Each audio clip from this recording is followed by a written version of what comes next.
I think I've kept saying, I continue to say, and I will continue to say for a while now, that the future is still unknowable, unmodelable. And at the end of the day, capital doesn't pay salaries, customers does. And I think corporate India has already paid 2 months of down payment towards unemployment insurance. And we don't know how long this can continue. But anyway, I think I'm not going to come in between those emotions and the panel that we have put together today. I mean, we have Mr. Arunabha Saha, who is of course a veteran in the space of HR, but right now is heading CESC's business in Rajasthan.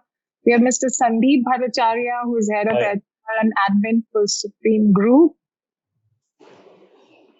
We have Mr. Santanu Ghoshal, who is the CHRO of Schaeffler India. We have Debasis, Bisoi, who is the VP and head of manufacturing vertical, digital and IoT solutions with Tech Mahindra. So we have an interesting mix today.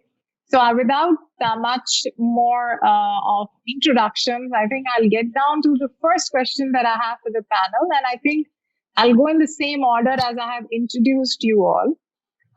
In terms of asking, so what's essentially is the vibe in your organization today? I mean, given that we are almost in the last lap of the lockdown, so how are things with your employees? How are things with your customers? What are their reactions? What about your vendors? So essentially a brief from your perspective to give our audience an insight into what's going on.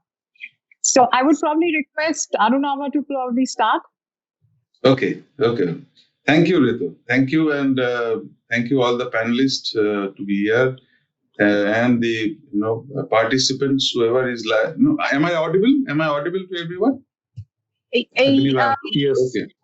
Sony, I see some feedback that the volume seems low for the audience. Can you please help out with that? Yes, you carry on, Arunabha. They'll fix it. Okay. Let me start with a small story, Ritu. I just before I go into the business directly. Basically, day before yesterday, when you people shared this, idea of joining this webinar, this is the first webinar that I have been joining in my life. So let us be, I thought I should be prepared for the for this kind of discussions. When I started preparing for that, my wife said that you have to go. Today is a Sunday. There is no option. You have to go for washing the clothes, mopping the floor, and then if required, you have to cook also. I did not get time. So this is the new normal. I think every one of us is doing nowadays. In my house, so that is the normal phenomenon. You are with your family and supporting your wife and the family members to get into the situation where you are locked down for about 2 months. And I really did not get a time to get the preparation.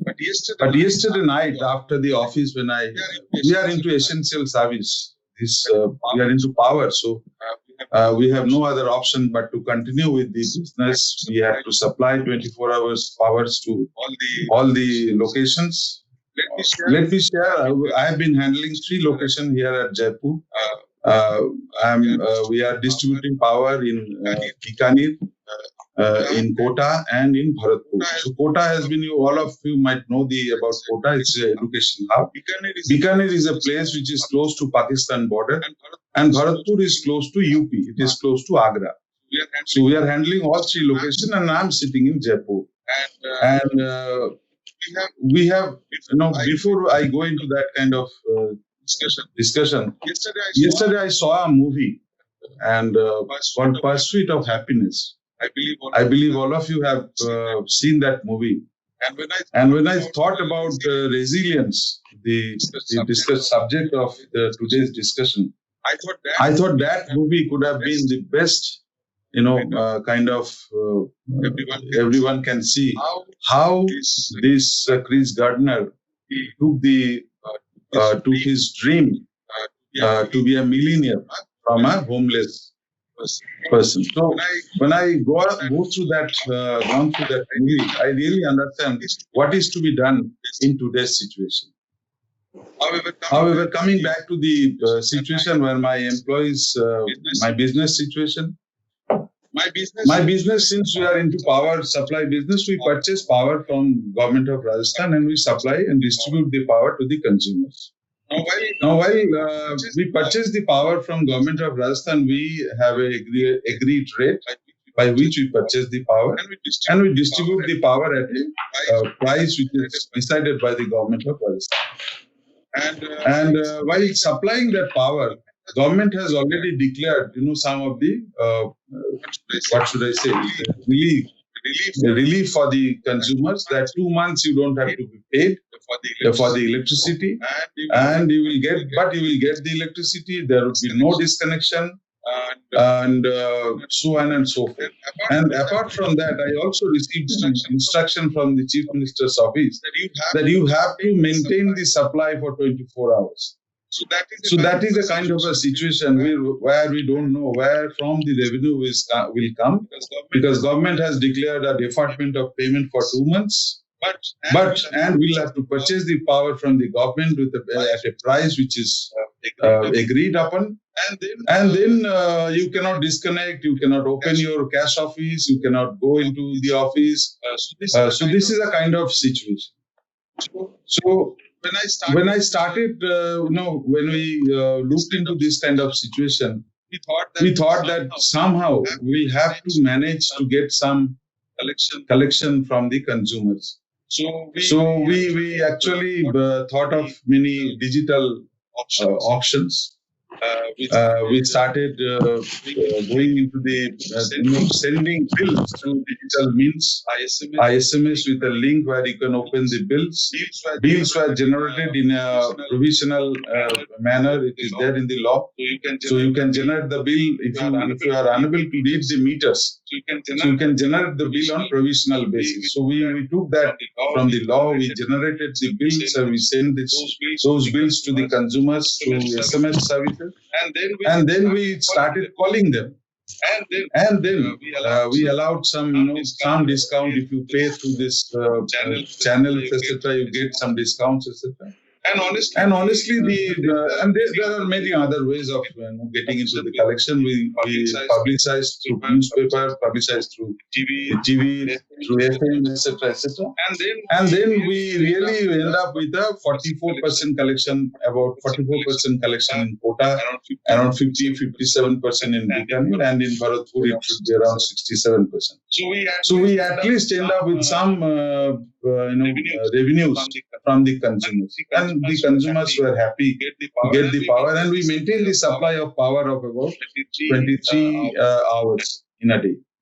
So this is one kind of a situation where your revenue is not coming. You have to supply the power, and you are important because you have to supply 24 hours power to hospitals, collector's office, and so on and so forth. The water supply agencies, the internet connection, the all the mobile connectivities has to be there. So all these essential services has to be supplied properly for 24 hours. So that kind of a situation. My employees were really scared while Kota and Bikaner, Bharatpur, all three were in the red zone. So employees were scared to go into the areas where it is really situation is really bad. Every day there are cases reported. So this kind of situation, we had to talk to the employees, communicate with the employees, and then make them motivated through various means. And then, of course, the safety measures are very important. We have to invest a lot of money for their safety. And when you the surprising thing is when after doing everything, you suddenly know that from tomorrow there is a curfew imposed in the area. So your entire plan got changed. Your entire planning has to be changed, because in a area where there is no curfew and in an area where there is a curfew, there is a hell lot of difference. So I could not open the cash offices even for the collections. So there are a lot of challenges, but honestly, we could somehow survive in this kind of a situation. And I'll come back to the steps that we had taken to combat in such a situation. I'll leave it to the others. Thank you. Thank you very much. Before we proceed, Sony, there are some inputs coming in that there is constant echo happening. So can you just look into that before we proceed? And I will just request all of us who are on the panel that whenever we are not as an individual speaking, we probably will have to put ourselves on mute because these days devices are very sensitive to pick up every sound. And it becomes problematic for the audience to kind of hear us clearly. Hope that's okay with you all. Okay. Can I request Sandeep now? Sandeep, what would be your perspective? How things have been at your end?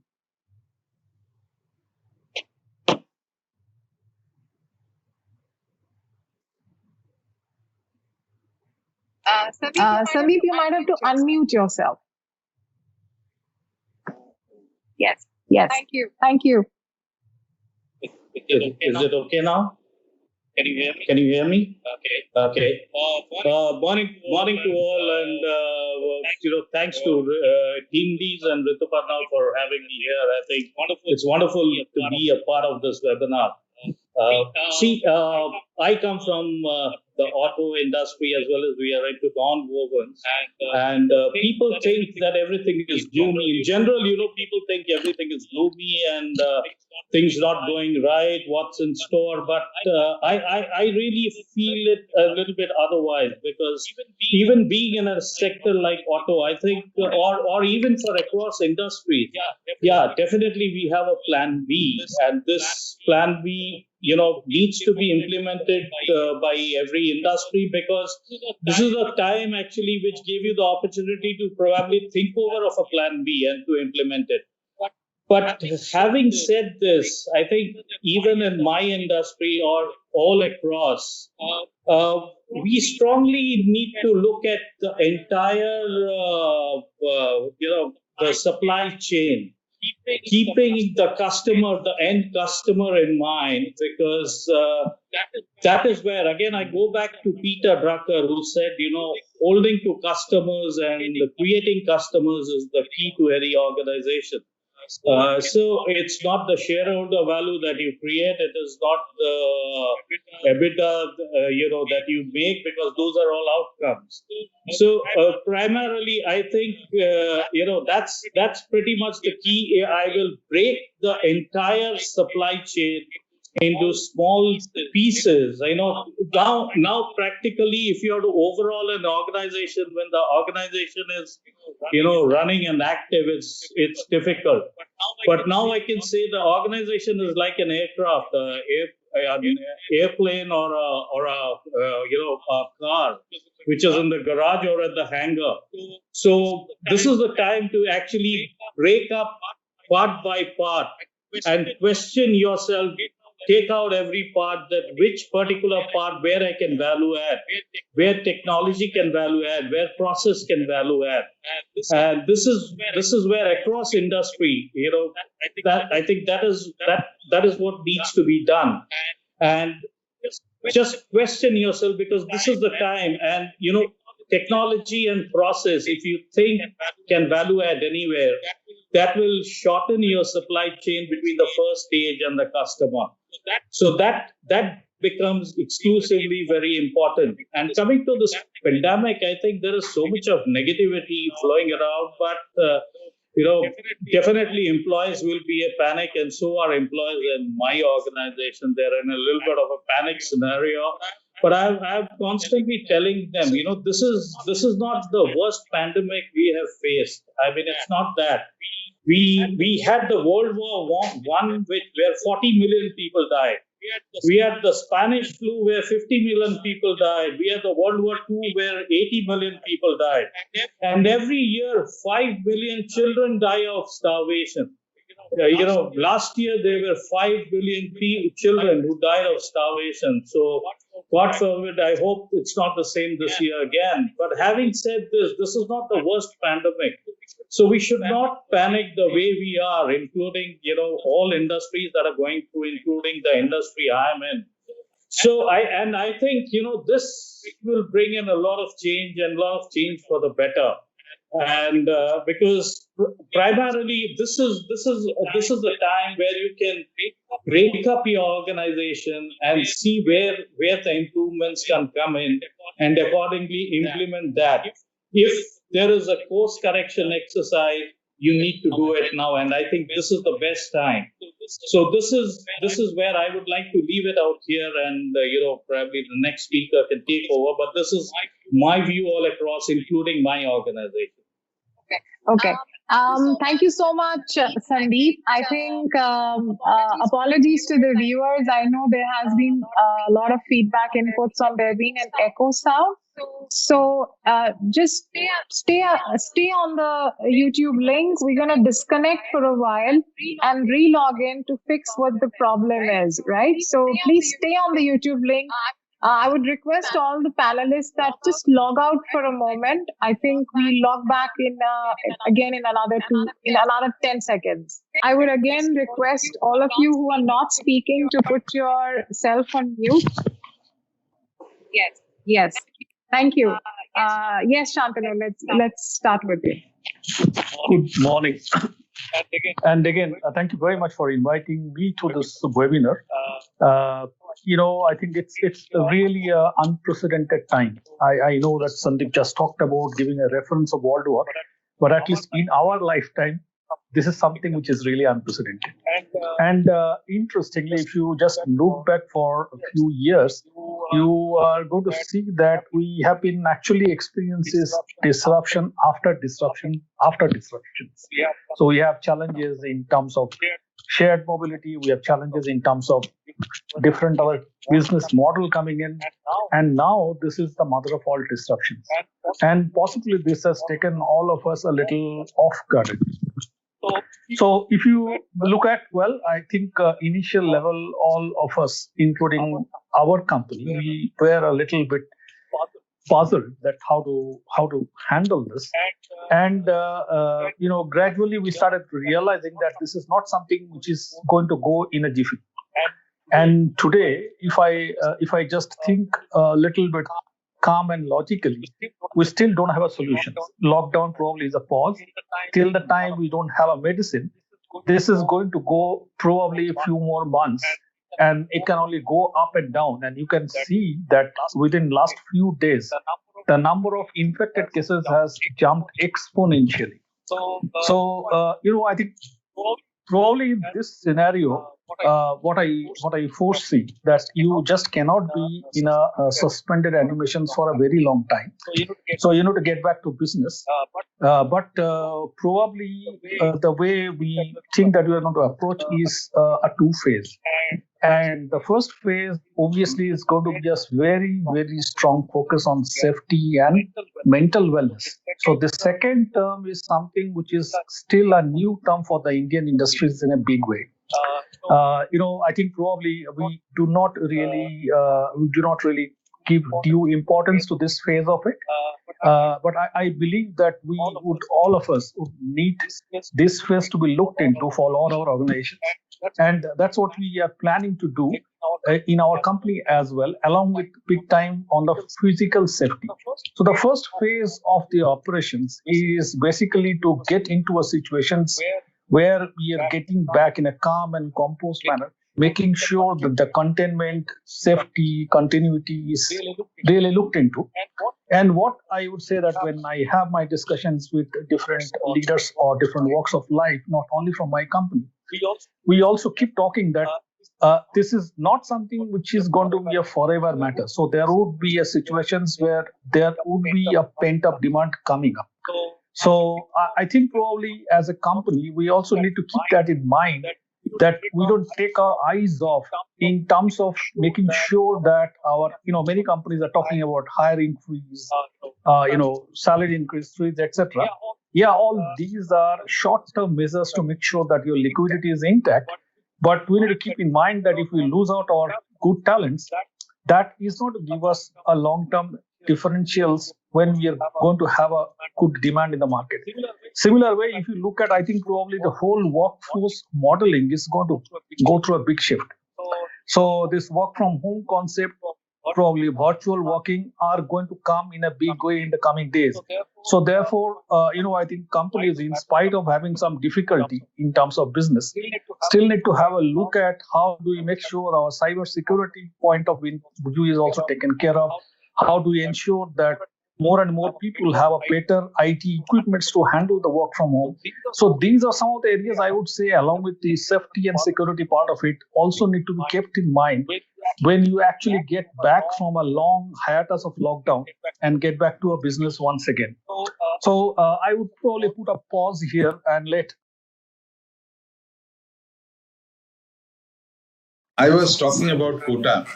So during this time of quota, generally we receive around, say, 5 lakhs of students from different parts of India. They come and study in quota.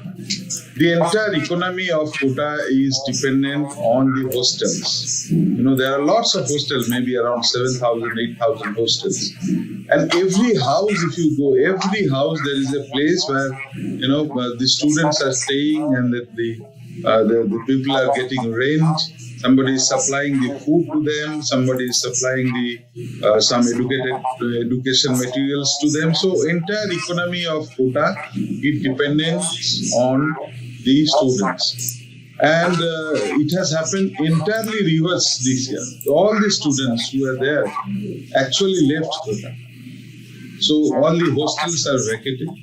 And till now, you must have observed in the news that right from UP to Punjab, everywhere the students has gone back. So quota, if you see, the economy of quota has collapsed. But still, you are in a place where it is Rajasthan, where the temperature now it is about 42, and it will soon be around 45 to 50. And if you don't supply power for even an hour, you can imagine the kind of a situation that you are going to face. So balancing between the social responsibility, you are responsible for supplying power, but you don't have any revenue. You don't have anything to run your business. So that is the kind of a situation. In this kind of a situation, talking to my understanding, of course, there are 4 or 5 things which are very, very important. One is that committed to your plan. So you have to make a plan beforehand. Where should you go for a load setting for an hour, and then when the people get started, then you immediately start the power. So on and so forth. So you have to make a plan which is clear, consistent, and of course committed. So this is one very important thing that I feel that we should have, and we are making plans accordingly for running the business. Second is keep your employees happy and motivated during this time. They will face a lot of challenges. They will face, we may have to get the phone calls of, somebody will say, will use some slang language to them. Somebody may beat them. But this is a situation where they have to be motivated to work and ensure the supply of power in many other places. So your employees' motivation and these things are very important. And while doing so, I believe one or two things which all of us should take care. To my understanding, we should respect our employees and let them go on, let them take their own decisions. We got to trust them, and we of course support them to live a long life. So when I say live a long life, that means you have to ensure their safety, their family's safety, their all kinds of human needs to be fulfilled. So this is one perspective which I feel as a business head should take a call. And you have to change every day. The third point which I would like to mention, that change, adaptability with the change. the change is scared. Is of course we are all of us scared about the changes, but in this kind of a situation where you never know what will happen tomorrow, suddenly China will say that the dollar is not effective from today. We will only use the yuan. So this kind of change will happen, and then we have to be resilient enough to adopt those changes. And immediately you have to change yourself. As I said yesterday, when I decided to open a cash office in some places, in some of the subdivision office, and in the night itself there was 5 cases reported, and from today collector has declared that all these places are in the curfew zone. So this kind of change will happen every day, and you need to change your plan accordingly. And fourth thing which I would like to mention is that baby steps are also important. Please keep it in mind that baby steps are also important. You need to take small changes, steps towards how do I run the business. And last but not the least is that you got to give time to your family. You got to give time to your well-wishers, your friends, etc. So I feel that these are the 5 points which I would like to take as a strategy for running the business. In spite, I understand there will be a lot of changes. I do not know what will happen in the next few months. But this is the strategy that we are going to take. I think I leave it for other panelists. Thank you so much, Arunabha. I mean, if I could summarize, I think what you're alluding is that agility is going to be important, given that we really do not know what to predict.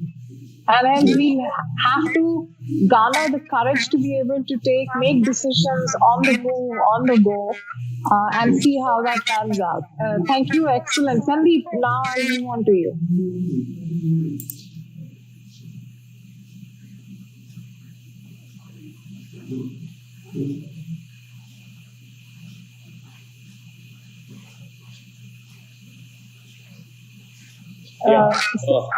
Yeah, I'm back, I guess. Can you hear me now?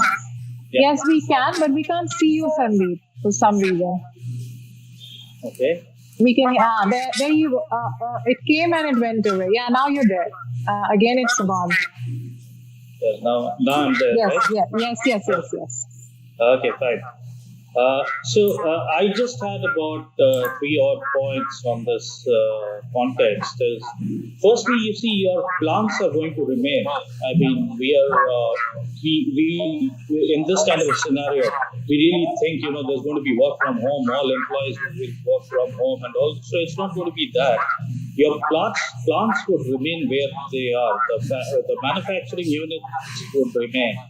So will human, and so will when humans remain, the customers would remain.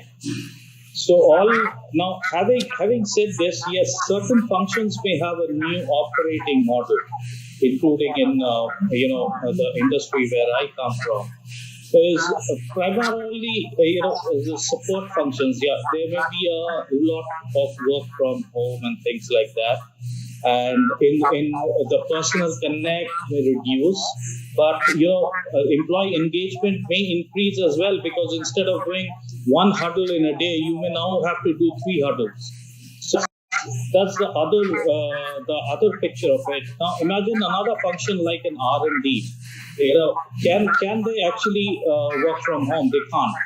So they need to come to the manufacturing, the plant, and because the lab is out there. So they need to, now in this case, obviously, you will be in a scenario where you cannot accommodate all in one go, in one shift. So you may have to have 2 shifts of these kind of people, because especially if your strength is large, because of social distancing and other measures. Now, with all this, with the new operating model for certain functions, and certain functions again with increase of shifts, because you're having less number of people and some people working from home, etc.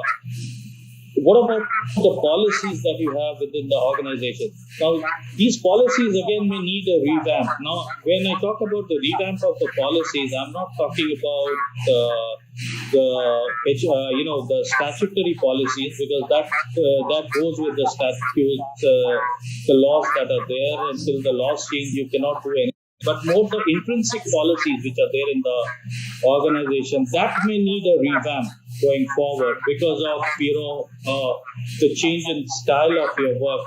The style of work actually doesn't change, but the model of work changes, I would say. Also coming back to a lot of questions that people have, especially from the area I come from, the performance management system of employees, etc. The matrices that you have, those primarily I don't see much of a change in that because they would be the same whether you're working from home or whether you're at the plant.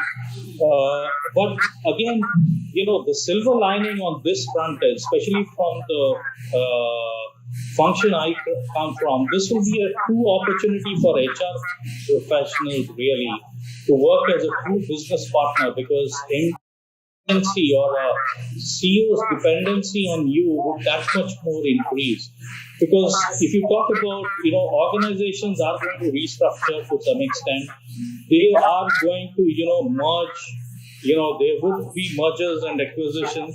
Now, for all this, people is going to be the key, and MD's dependency on you would that much increase.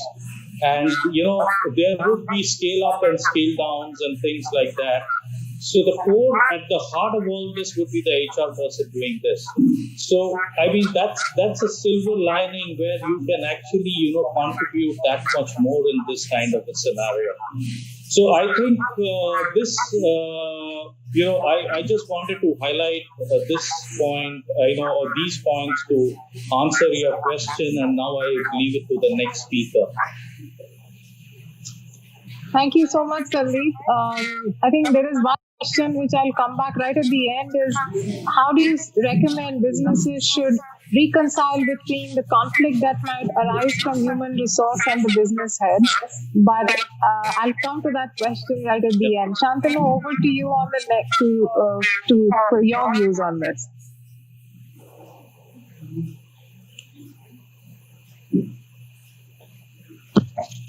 Okay, so I would possibly connect on where I left during my previous short, brief introduction speech of this.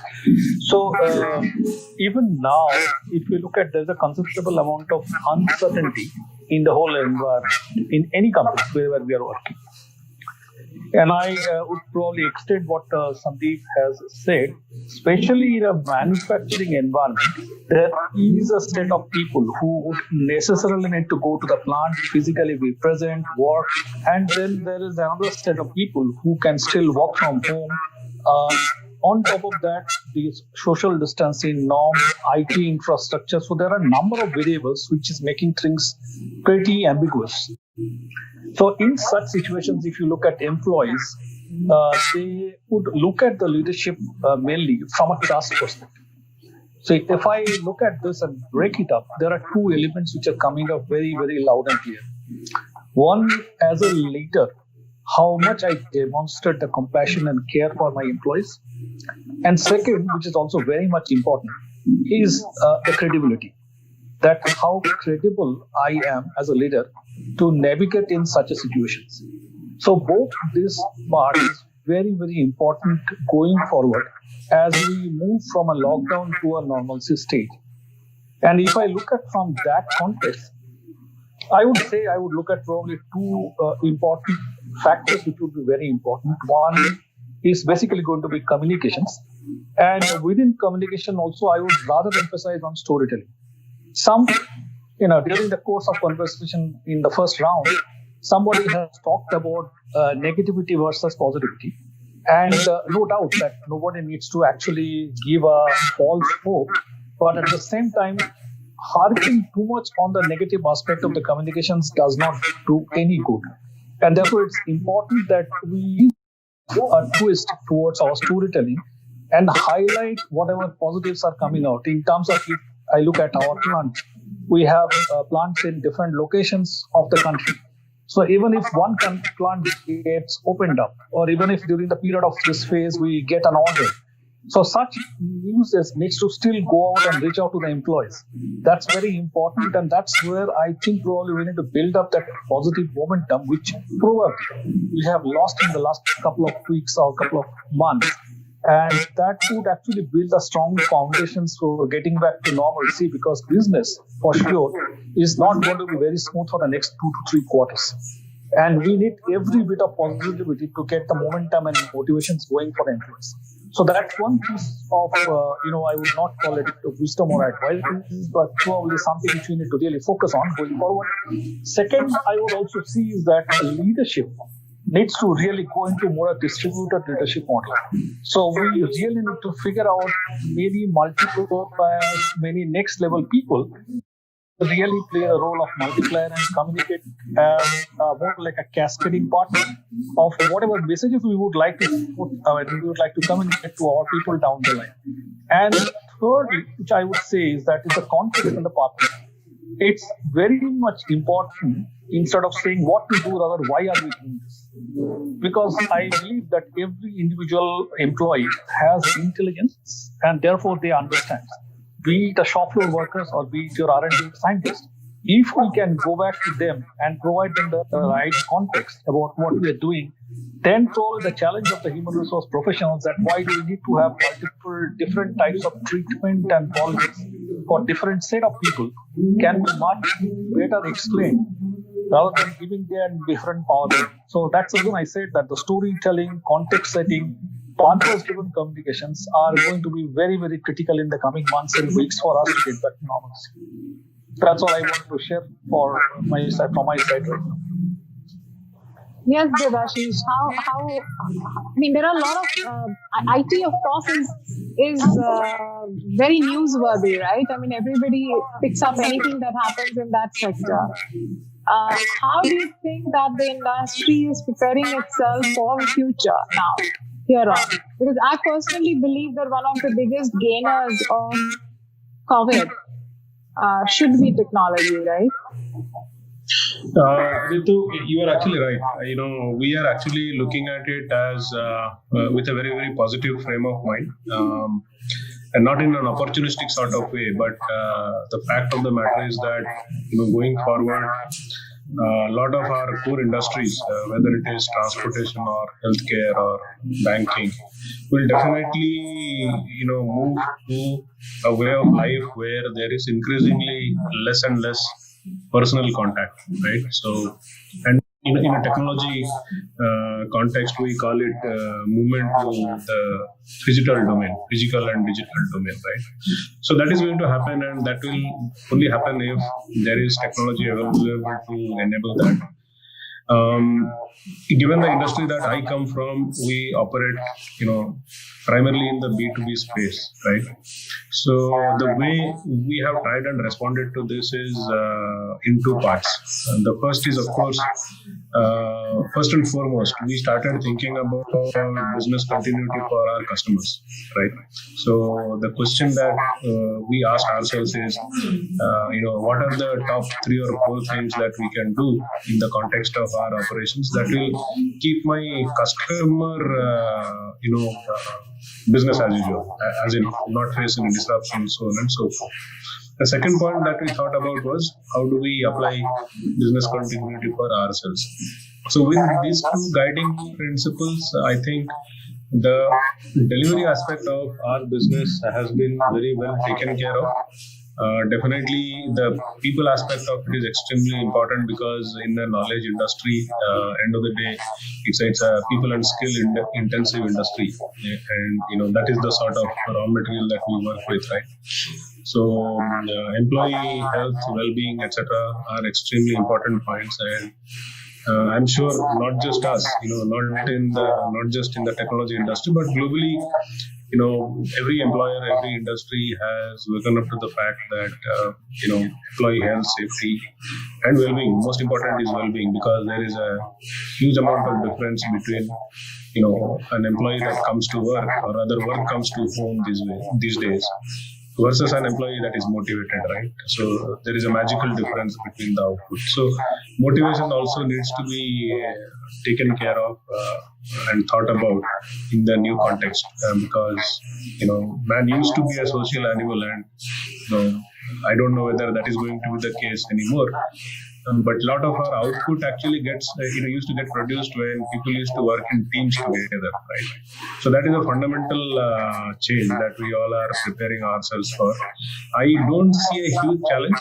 By and large, people have reconciled themselves to the new way of working, and productivity levels are really high.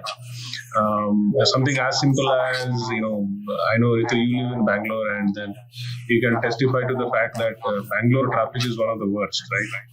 And on an average, people used to spend anywhere between 2 hours to 3 hours on a two-way commute to office. So, that time is, absolutely saved, and the fatigue of driving to office doesn't exist these days. So there are certain good things that has to be taken out of this episode. And as I said, we are approaching it from the perspective of business continuity for our customers and business continuity for us. Okay, thank you. I think while we are on the clock, I think now there are, of course, questions which are coming in from the audience, and some of the questions resonates my own questions to you. But I think before we wrap up, one round of views I would if you could quickly share with us two things. If you were allowed to gamble on the future, the three things that you think will completely change in the future, and it need not necessarily be in your industry, but the three things which we thought never would happen in the days to come. That's first part of the question. And the second part of the question, if there is one thing you would want from the government at this point of time, what would that be? So I think we'll go around and finish off with these questions and then take a couple of audience questions. Arunabha, you please. No, this time you start from the other side. Debasis, do you want to attempt this then? So they have to be prepared about they should be resilient enough to take the call.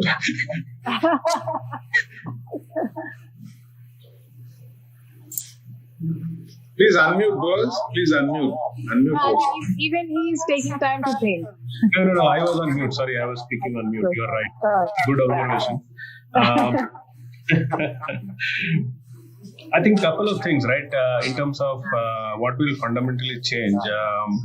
See, I'm not from the healthcare industry personally myself, but I have some insight into how they manufacture medicines, drugs, etc. I think going forward, the healthcare industry will have to fundamentally rethink the way drug delivery today works. Today, ordinarily, there is a specific purpose medicine for a specific disease, right? We don't have multi-purpose medicines today. But you have smart materials that are programmable for different functions. So I think in a short period of time, maybe 2 to 3 years, there will be medications or interventions, if I may put it that way, that can be programmed for future diseases like this. So this is one fundamental shift I think that needs to happen. There will have to be regulatory changes that support this. There will have to be R&D that needs to go into this kind of drug delivery mechanisms. I'm aware that some organizations are already thinking in that direction. I'm hoping that from a forward-looking perspective, the commercialization of such medicines really gets accelerated. So that is one perspective that I wanted to add, completely outside of the frame of discussion that we had today.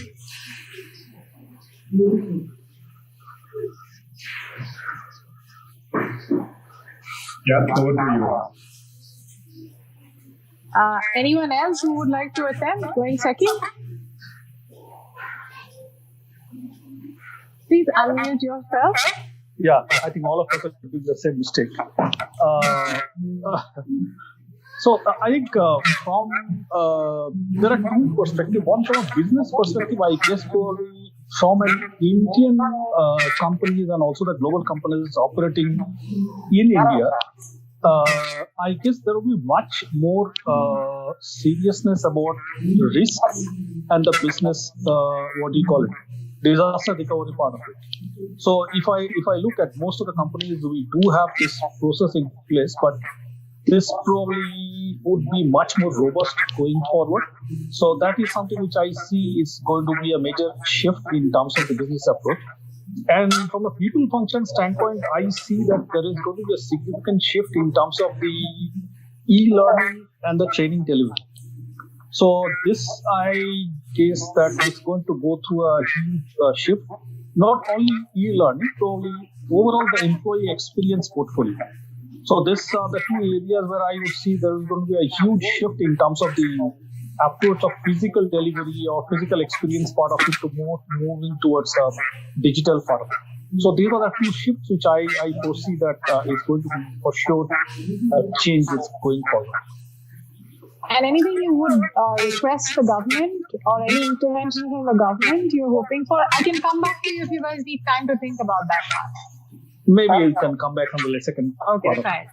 Yes, Sandeep, you wanted to go. Yeah, I think I can take that question now. You see, first thing I would like to change is there's a lot of negativity or a lot of people thinking that everything is gone. It's not that. When somebody comes and tells me that my organization has a slowdown, my question to him is that slowdown is very relative. So are all the organizations in your business facing this? If the answer is yes, then it's actually not a slowdown because everybody is suffering and so are you. So that thinking of negativity which is there in people and spread more when you mingle around or even couple of organizations everything is gloomy, so that I think needs to change because there is a silver lining. It's not a slowdown because across it is like that, and things have to improve. As I said right in the beginning, World War II, after 3 to 4 years we were back to normal. Spanish flu, after a couple of years we were back to normal, and I'm sure again we will be back to normal. So this is the first thing I think. That would be my point. Second is the speed of change. In this sense, the organizations need to be very fast in implementing a change because speed is going to count a lot. And here, HR and as well as other functions, need to kind of involve themselves that much more in the speed of change which I'm talking about, and getting through this execution of the change because that is going to be very important. Because if we're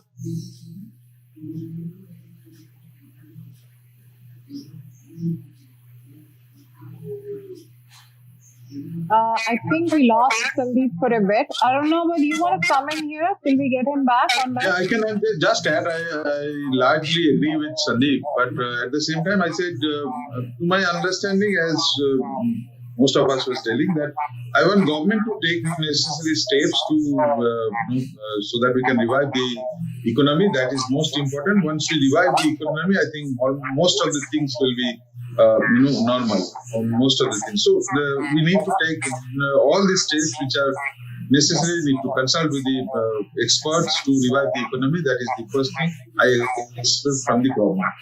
Now, from the things which I feel that may happen is that we have to be adaptive, enough to work in a new normal situation. New normal, when I say new normal, that means it is work from home, keeping all kinds of safety measures needs to be taken. When you come back to home, you cannot touch your doors, you have to go to the toilets to wash your hand, and then all so on and so forth. You have to be, adopt all the practices that are required for going into a new normal kind of a situation. Second is that the communication and decision making has to be very, very fast. The communication with the employees, with the customers, consumers, your stakeholders, everything is important. You need to communicate largely as much as possible.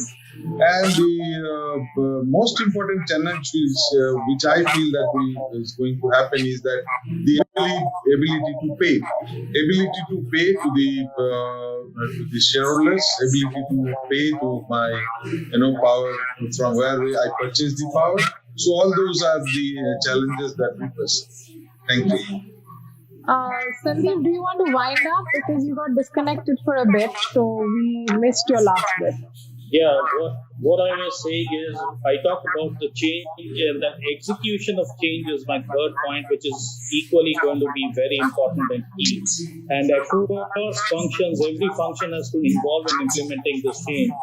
Because if your current product line is not doing well, and if you want to shift to a different product line, in an FMCG company, if you are making shampoos today and you want to shift to something like a sanitizer or something like that, that kind of a change and the pace of change needs to be that much more faster. So that would be my third point. And coming to your other question on the help from the government that one is looking for, I think now every sector, when I watch the TV or hear, every sector is asking for a stimulus from the government. So how much will the government do?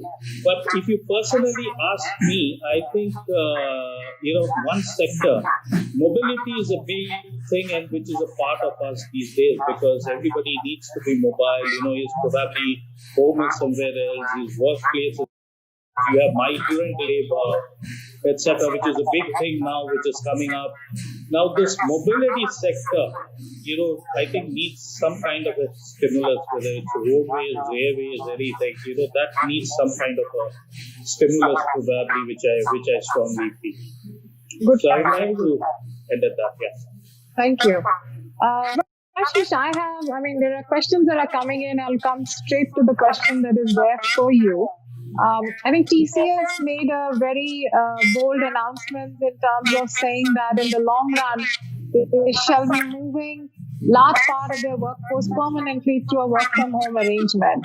So do you see this as a norm of cutting across the entire sector? And if that's the case, I wonder what's going to happen to the real estate sector. See, I don't have a lot of foresight will happen to the real estate. As a thumb rule, I think most of the technology organizations today they have a mix of owned real estate versus leased real estate. So I don't have a perspective on what will happen to the real estate, but what I can talk about is definitely a lot of the workforce will transition to working from home. It used to be the case in the technology industry, more so in the Americas and Europe, where in the technology industry people would actually work from home a couple of days in a week. It used to be the case. It was just that it was not so well known. This crisis actually, ties to the fact that majority of our work can actually get done and delivered from the employee's home, right? If the supporting infrastructure is robust and is safe. So yes, I personally believe that instead of people going to work, at least in the technology industry, work will come home. That is definitely going to happen. What will happen to the element of customer interface? See, there used to be a component where, on the design side of things, on the specification side of things, there used to be quite a bit of face-to-face customer interaction. We are trying to relearn to do that over, platforms like WebEx or Microsoft Teams, etc. And it has worked out fairly well. So I don't see a huge part of the technology workforce getting back to work at every day of the week at a minimum, right? So that is definitely going to change. Interesting. I think the point on real estate is largely because if you see the large, like for example, Bangalore, some of these, the Sarjapur Road, for example, or Whitefield, or like some of these fancy real estate properties that have come up are essentially for a lot of the tech companies, a lot of the large multinationals, which engage a lot of mind work. we are saying that all mind workers will move to work from home. And hence, sometimes we wonder what's going to happen to all those real estate that have been built. But yeah, I think that in itself is a subject for debate and discussion later. But I think before that, I have. If I may add, I definitely don't foresee, stretches of, the IT parks, etc., becoming ghost towns. So that's a very, fatalistic picture, if I may put it that way. So we foresee a percentage, let us say 25-30% of our workers on a shift basis, rotation basis, going to office. One, to maintain the social distancing aspect of it. Second, the commute, etc., used to be a drain on productivity, anyways, right? So that also is sort of, contributing to the thinking that if productivity is high, the employee works from home, and if he doesn't need to come to office on a certain day, then why not, right? As opposed to an industry like manufacturing, or at least certain parts of manufacturing where the worker has to be in the factory, as a necessity. So that is really driving this thought. Interesting. Thank you. I think the next question, and this is something that anyone of you probably can pitch in, is: do you foresee that that there would be different models emerging in terms of employment per se, or the current mix of employee supplementation that happens in organizations that is likely to undergo any change, and if yes, in what measure? And the other question, which is very linked to that, is: do you foresee a change in compensation structure? So anybody can attempt answering these two questions. Yeah, can I take that question? My view is that there is a lot of jobs which would, going forward, for niche skills, would demand niche skills. Somebody having, say, an HR professional having experience in mergers and acquisitions, who has had a strong experience in implementation of any kind of an ERP. These kind of people would be sought after, and these jobs will be more on a contractual or a time-bound mode. That scenario could also come, which we have abroad, probably could set in India. That if you have niche skills, if you're strong in a particular area, your demand for that skill set would go up that much.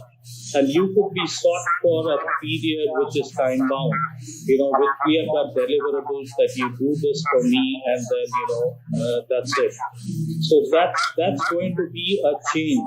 Coming to your next question on the compensation part, see, it's always not easy to get the right kind of skill set also.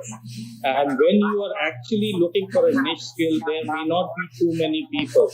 So on one side, when you talk about salary cuts and things like that, but if you have the skill and if it is sought after, probably there could be a premium on the skill. So that is my other point of view to answer your question number 2.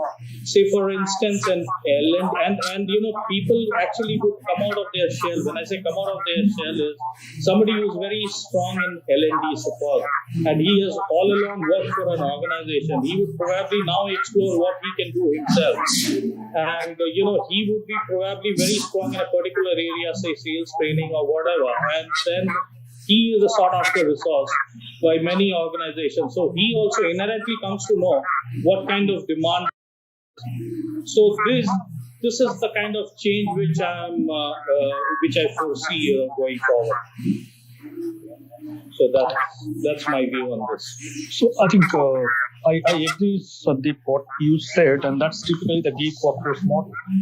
And another thing which I can foresee is that possibly there is going to be more of a workforce optimization. So think from the perspective about just a few minutes back what Debasis has told, and we are observing already, is that with restricted travel, with work from home, partially work from office situation, it may so happen that more of the customer and sales interface jobs we would see a better productivity. And therefore, probably the number of people would be required on such functions might drastically reduce, or if not drastically, at least partially reduced. And we can see that organizations are more focused towards optimizing their whole overall workforce counting. So that is something which may possibly move towards that directions. And as you rightly say, that is a gig workforce model, and this particular situations who are specialists in cracking the deals on a virtual mode as well, they would certainly get a premium. So that's a shift which we can also expect in the compensation domain. Okay. Okay, then I think I'm going to take one more question and we will call it a wrap, if that's okay with you all, because you already have spared 19 minutes extra for me in this call, so I completely appreciate that. I think the last question which I would want to ask is that I think a lot of people now are talking about placement. Do you think that that is going to be, is that something that we should all start getting prepared for?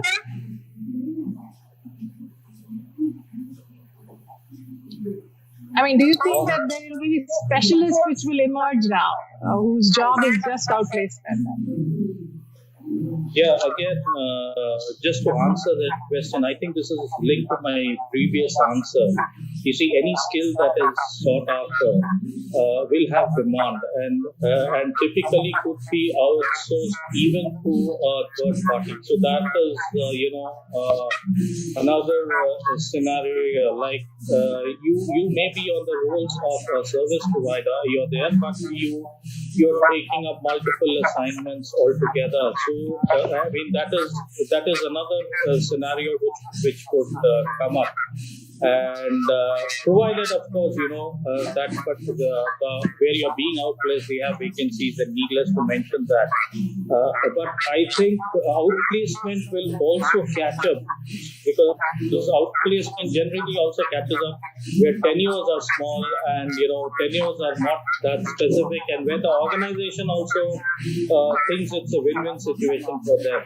So I think that's going forward. Another scenario could be outplacement which could catch up. Yes, I do agree on that. Yes.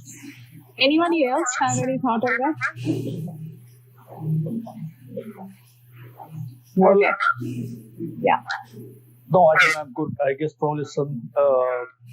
I thought that Mr. Arunabha is going to speak something. So, please unmute yourself, Arunabha. Yeah, no. I did not wanted to speak anyway. I think this will differ actually. I don't know actually what will happen in future, what kind of job will be preferred or not preferred.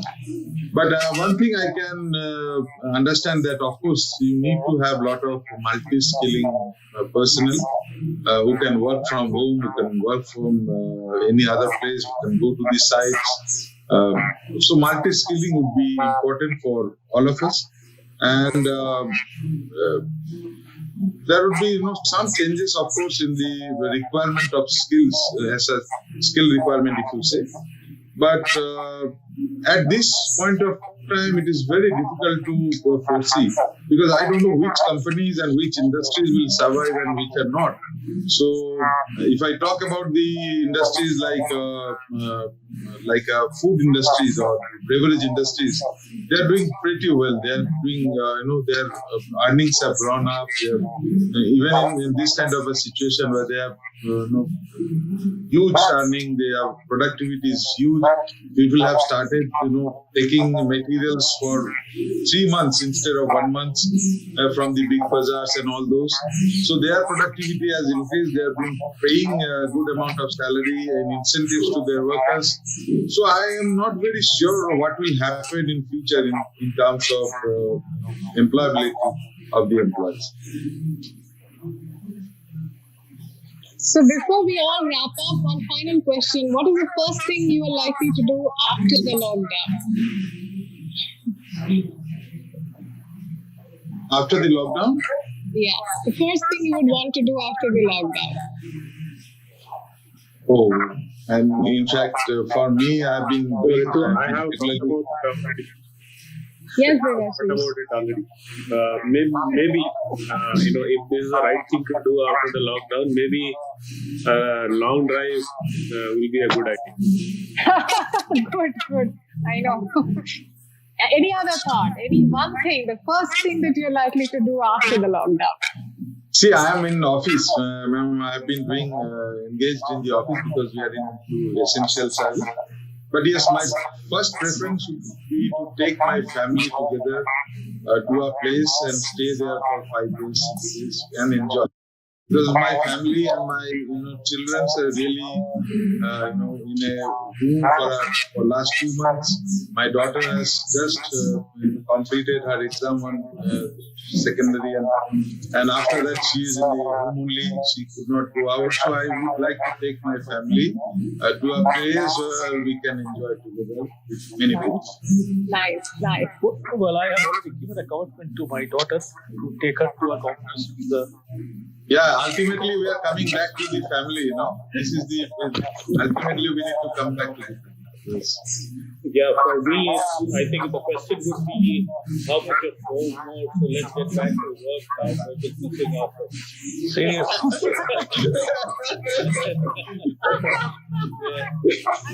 I'm sure that's what your wife wants, right? Yes. I do hear that. Must confess. Yes, those were not the terms of engagement in marriage. That's true. Yes, correct. Anyway, thank you so very much, gentlemen. You guys have been really kind and patient in spite of the technical glitches. I know this is a conversation that cannot end. It's going to be an ongoing discussion. We'll be back again next Tuesday at the same time. And meanwhile, there are many more questions. For paucity of time, I could not ask you all the questions. But let's stay in touch, let's stay engaged, and hopefully we all come out stronger out of this entire experience. Thank you. Thank you so